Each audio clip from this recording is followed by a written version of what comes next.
ഒരു രാജ്യം ഒറ്റ തെരഞ്ഞെടുപ്പ് ഭരണഘടനാ ഭേദഗതി ബില്ലുകൾ അവതരിപ്പിക്കുന്നതിനിടെ ലോക്സഭയിൽ ബഹളം. ബില്ല് സംയുക്ത പാർലമെന്ററി സമിതിക്ക് വിടണമെന്നും വിശദമായ ചർച്ച നടക്കണമെന്നും അമിത്ഷാ. എന്നാൽ പ്രതിഷേധവുമായി പ്രതിപക്ഷം രംഗത്തെത്തി. ബില്ല് JPCക്ക് വിടുന്നതിൽ തീരുമാനം ഉടൻ. ഇതുമായി ബന്ധപ്പെട്ട വിശദാംശങ്ങൾ അർജുൻ പീതാംബരൻ നൽകും. അർജുൻ, ബില്ലുമായി ബന്ധപ്പെട്ട മറ്റു വിശദാംശങ്ങൾ എന്തൊക്കെയാണ്? എന്നത്തേക്ക് ഇത് നടപ്പിലാക്കാനാണ് ഉദ്ദേശിക്കുന്നത്?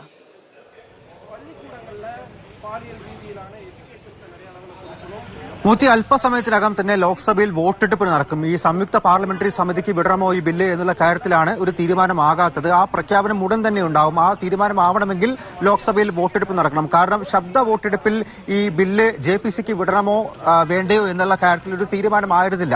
നേരത്തെ അമിത്ഷാ തന്നെയായിരുന്നു ബില്ല് JPCക്ക് വിടാൻ തയ്യാറാണ് എന്നുള്ള കാര്യം എടുത്തു പറഞ്ഞത്. അതുപോലെ തന്നെ കേന്ദ്രമന്ത്രി അർജുൻ റാം മേഘ്വാൾ ഈ ബില്ല് JPCക്ക് വിടാൻ വേണ്ടിയിട്ടുള്ള ശുപാർശയും ചെയ്തു.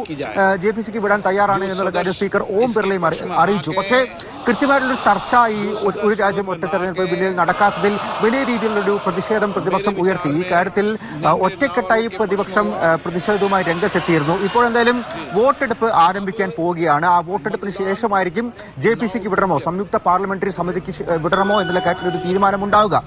വിട്ടാലും തന്നെ അതിനുശേഷം കൃത്യമായിട്ടുള്ളൊരു ചർച്ച ഈ ബില്ലിന്റെ കാര്യത്തിൽ ഉണ്ടാകും. തിരിച്ച് സഭയിലേക്ക് വരുന്ന സമയത്ത് ഉണ്ടാകുമെന്നുള്ള കാര്യം തന്നെയാണ് സ്പീക്കർ ഓം ബിർള വ്യക്തമാക്കിയിരിക്കുന്നത്. പ്രതിപക്ഷ അംഗങ്ങൾക്ക് ഉറപ്പ് നൽകിയിട്ടും കൂടിയുണ്ട്. 2029 ശേഷം നിലവിൽ വരുന്ന രീതിയിൽ, അതായത് 2034 ലോക്സഭാ കാലാവധി തീരുന്ന സമയത്ത് അതിനോടൊപ്പം മറ്റ് നിയമസഭയിലെ തിരഞ്ഞെടുപ്പുകൾ അടക്കം നടക്കുന്ന രീതിയിലേക്കാണ് രണ്ട്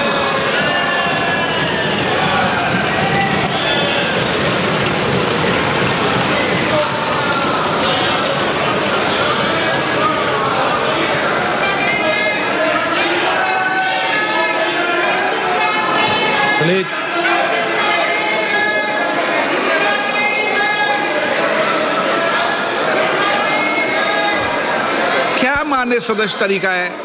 मैंने पहले ही स्पष्ट कर दिया है. नो, एक मिनट प्लीज. मान्य सदस्य प्लीज आप बैठिए. प्लीज मान्य सदस्य,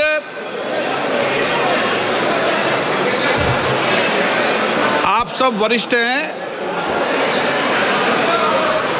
अरे मान्य सर प्लीज प्लीज एक मिनट.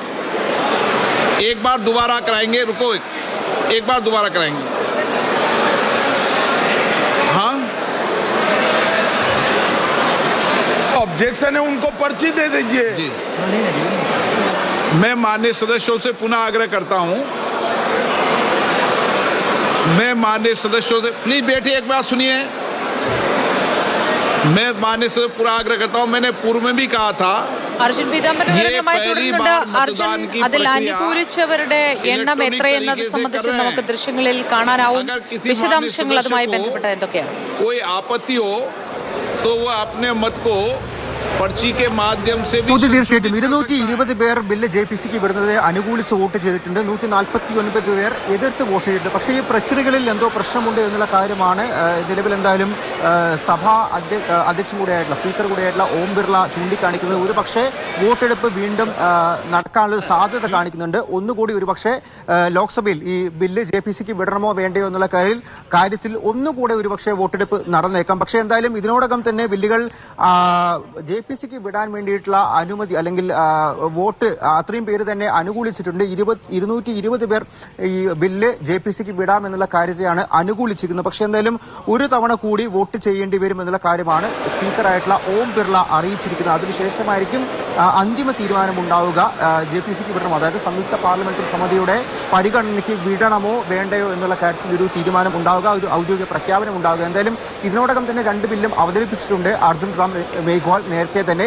അതിനുശേഷമായിരുന്നു ബില്ല് JPCക്ക് വിടാൻ വേണ്ടിയിട്ടുള്ള ശുപാർശ അദ്ദേഹം കേന്ദ്രമന്ത്രി ചെയ്തിരിക്കുന്നു. എന്തായാലും ഈ അല്പസമയത്തിനകം തന്നെ ഒരു ഔദ്യോഗിക പ്രഖ്യാപനം സ്പീക്കറുടെ ഭാഗത്തു നിന്നും ബില്ല് JPCക്ക് വിടുകയാണോ എന്നുള്ള കാര്യത്തിൽ ഉണ്ടാകും എന്നുള്ളതാണ് നമുക്കിപ്പോൾ അറിയാൻ വേണ്ടി സാധിക്കുന്നത്.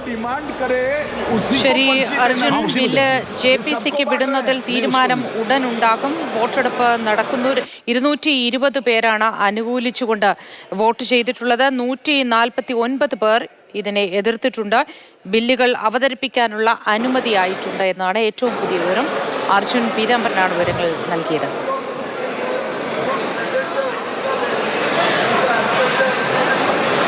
नहीं ऐसा नहीं था।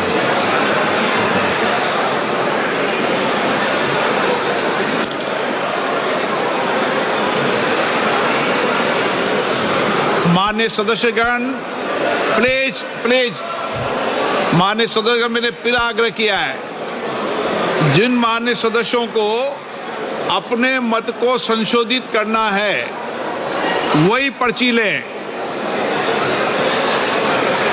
क्योंकि माननीय सभा विद्वान है। बसंत एक बार और प्रयास कर लें। 220 പേരാണല്ലോ ഇപ്പോൾ സമ്മതം അറിയിച്ചിട്ടുള്ളത്. ഇതുമായി ബന്ധപ്പെട്ട ഏറ്റവും പുതിയ വിവരങ്ങൾ എന്തൊക്കെയാണ്?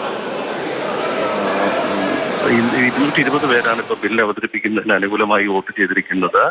149 പേരാണ് എതിർത്ത് വോട്ട് ചെയ്തത്, പ്രതിപക്ഷത്തുള്ളത്.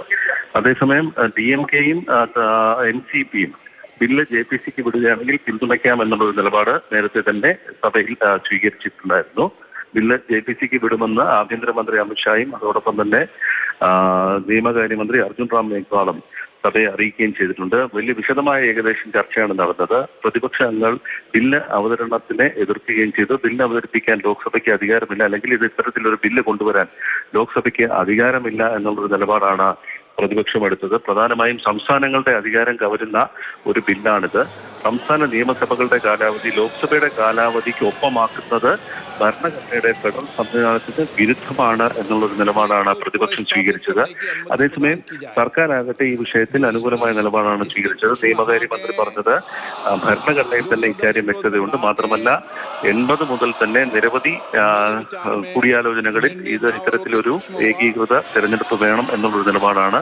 2019 പ്രധാനമന്ത്രി വിളിച്ച സർവകക്ഷി യോഗത്തിലും ഭൂരിപക്ഷം പേരും ഇത്തരത്തിലൊരു തെരഞ്ഞെടുപ്പ് വേണമെന്ന് പറഞ്ഞു. മാത്രമല്ല സഭാധ്യക്ഷന്മാരുടെ സമ്മേളനം ഗുജറാത്തിലെ കേവഡിയിൽ നടന്നപ്പോഴും എല്ലാ സ്പീക്കർമാർ നിയമസഭാ സ്പീക്കർമാരും ഇത്തരത്തിലൊരു സംവിധാനം വേണമെന്നുള്ള നിലപാടാണ് സ്വീകരിച്ചതെന്നാണ് നിയമകാര്യമന്ത്രി മറുപടി പ്രസംഗത്തിൽ പറഞ്ഞത്. ആഭ്യന്തരമന്ത്രി അമിത്ഷാ അടക്കമുള്ളവർ ഈ ചർച്ചയിൽ ഇടപെടുകയും ചെയ്തിരുന്നു.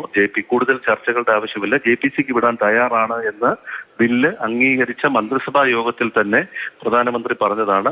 ഇക്കാര്യത്തിൽ സംസ്ഥാന സർക്കാരിനെ സംബന്ധിച്ചിടത്തോളം വിശാലമായ ഒരു സമവായമാണ് ഇക്കാര്യത്തിൽ സർക്കാർ പ്രതീക്ഷിക്കുന്നത്. അതുണ്ടാകുമെന്നുള്ളൊരു പ്രതീക്ഷയാണ് ഞങ്ങൾക്കുള്ളത് എന്നാണ് ആഭ്യന്തരമന്ത്രി പറഞ്ഞത്. ഏതായാലും സഭയിൽ ഹാജരായിരുന്ന 369 പേരുടെ ഡിവിഷനാണ് വോട്ടെടുപ്പാണ് നടന്നത്. ഇതിൽ ഇനി സ്ലിപ്പുകൾ നൽകിയുള്ള വോട്ടെടുപ്പ് കൂടുതൽ വ്യക്തത വരും. തൽക്കാലമുള്ള ഫിഗർ ആണെങ്കിൽ 220ഉം 149 പേരുമാണ്. അതായത് 220 പേർ അനുകൂലിച്ചു, 149 പേർ എതിർക്കുകയും ചെയ്തു. ബില്ലുകൾ, അതായത് ഭരണഘടനാ ഭേദഗതി ബില്ലും അതോടൊപ്പം തന്നെ കേന്ദ്രഭരണ പ്രദേശങ്ങളിലെ നിയമസഭകളുടെ തെരഞ്ഞെടുപ്പ് ഒന്നിച്ചു നടത്തുന്നതിനുള്ള ബില്ലും ഇപ്പോൾ ലോക്സഭയിൽ അവതരിപ്പിച്ചിരിക്കുകയാണ്.